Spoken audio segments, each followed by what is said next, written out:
नमस्कार विद्यार्थी मित्रांनो, नर्सिंग नोट्समध्ये आपले स्वागत आहे.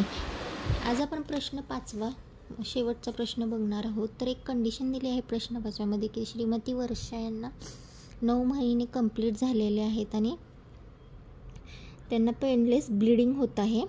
तर ही कंडिशन कुठलीही असू शकते आणि त्याच्यावर आपल्याला वेगवेगळे प्रश्न त्यांनी विचारले. तर त्या प्रश्नाची उत्तरे आपण बघणार आहोत. तर पहिला प्रश्न आहे, प्रसूतीपूर्व रक्तस्राव म्हणजे काय? तर ज्यावेळेस गरोदरपणाच्या 28 आठवड्यानंतर परंतु प्रसूतीपूर्व जननमार्गाने किंवा जननमार्गात रक्तस्राव होतो त्यास प्रसूतीपूर्व रक्तस्राव किंवा APH म्हणजेच अँटीपार्टम हॅमरेज असे म्हणतात. तर दुसरा प्रश्न आहे, प्रसूतीपूर्व रक्तस्रावाची कारणे कोणती असू शकतात? किंवा प्रसूतीपूर्व रक्तस्रावाची कारणे अनेक असली तरी त्याची महत्त्वाची 2 कारणे म्हणजे प्लॅसेंटा सुटल्यामुळे होणारा रक्तस्रावाने त्याचे कारण काय आहे? तर जरायुदर्शन म्हणजे प्लॅसेंटा प्रिव्हिया आणि आकस्मिक रक्तस्राव. ठीक आहे. तर सेकंड कोणता असू शकतो? तर प्लॅसेंटा न सुटता देखील होणाऱ्या रक्तस्रावाची कारणे म्हणजे स्थानिक कारणे, लोकल कारणे. त्याच्यामध्ये आहे सर्वायकल पॉलिप्स असल्यास किंवा कार्सिनोमा ऑफ द सर्व्हिक्स किंवा जननमार्गातील व्हेरिकोज वेन्स असल्यास. तर इतर कारणेही असू शकतात.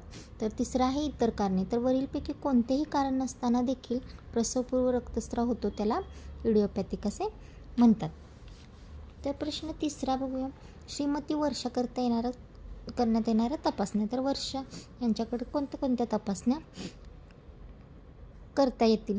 तर व्हिज्युअल आणि शारीरिक तपासणी करावी लागेल, रक्त चाचण्या कराव्या लागतील, ब्लड प्रेशर तपासणी करावी लागतील, योनी गर्भाशय आणि गर्भाशय तपासणीसाठी श्रोणी तपासणी, गर्भाशयाची तपशीलवार प्रतिमा मिळवण्यासाठी अल्ट्रासाऊंड सोनोग्राफी. ठीक आहे. तर प्रश्न 4 बघूया. प्रसव संबंधी व्यवस्थापन व शुश्रूषा व्यवस्थापन. शुश्रूषा व्यवस्थापन म्हणजे परिचारिकेचे व्यवस्थापन म्हणजे घेण्यात येणारी काळजी. तर परिचारिकेने प्रथम गर्भवती मातेस वॉर्डमध्ये दाखल करून घ्यावे, शांत व हवेशीर ठिकाणी बेड द्यावा, खोलीत अथवा कक्षात शांतता ठेवावी. गरोदरपणाचे आठवडे रुग्ण अथवा नातेवाईकांकडून जाणून घ्यावेत. मातेची वजन उंची नोंद करावी. लाईव्ह प्रेझेंटेशन कोणते आहे ते पाहावे. व्हायटल सायन्स म्हणजे TPR BP FSH पाहून नोंद करावी. प्लॅसेंटा प्रिव्हियाचे प्रकार लॅटरल आहे की मार्जिनल आहे, सेंट्रल आहे, अँटेरियर आहे, पोस्टेरियर आहे जाणून घ्यावेत आणि प्लॅसेंटा प्रिव्हियाचा प्रकार निश्चित करण्यासाठी सोनोग्राफी केलेली असणे आवश्यक असते. सर्वायकल डायटेशन किती झाले आहे ते योनी परीक्षण म्हणजे PV एक्झाम करून नोंद करावी. शुश्रूषा काय असावी? तर गर्भवती मातेस पूर्ण बेड रेस्ट द्यावी, पोझिशन कम्फर्टेबल असावी, कोणत्या प्रकारचे ब्लिडिंग आहे याचे निदान झाल्यानंतर तात्काळ IV सुरू करावी, IV थेरपी सुरू करावी. डायबिटीसची हिस्ट्री असल्यास डेक्स्ट्रोज न देता नॉर्मल सलाईन व रिंगर लॅक्टेट द्यावे. शॉकची लक्षणे दिसत असल्यास हेड लो पोझिशन नेऊन ऑक्सिजन O2 सुरू करावा. ब्लड ग्रुप क्रॉस मॅचसाठी EDTA CBC व प्लेन बल्बमध्ये सॅम्पल कलेक्ट करून ब्लड बँकेमध्ये पाठवावे.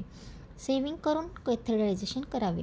सिझेरियन म्हणजे LSCS करावेच लागणार असल्यास नातेवाईकाची संमती घ्यावी आणि ब्लड तयार ठेवून मातेची सिझेरियनसाठी तयारी करावी. तज्ज्ञाच्या सल्ल्यानुसार इंजेक्शन व मेडिकेशन द्यावे. तर घरी जाते वेळी श्रीमती वर्षास दिला जाणारा सल्ला कोणता सल्ला द्याल?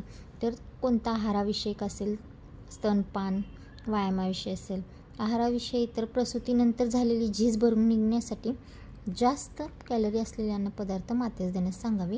स्तनपानाचे महत्त्व पटवून सांगावे. झोप व विश्रांती शारीरिक व मानसिक आजारपण टाळण्यासाठी मातेला व्यवस्थित झोप व विश्रांतीची नितांत आवश्यक असते, त्यासाठी विश्रांतीचे महत्त्व सांगणे. तर व्यायामाचे फायदे समजून सांगावे. लसीकरण, बाळाच्या लसीकरणाचे महत्त्व वेळापत्रक समजून सांगणे.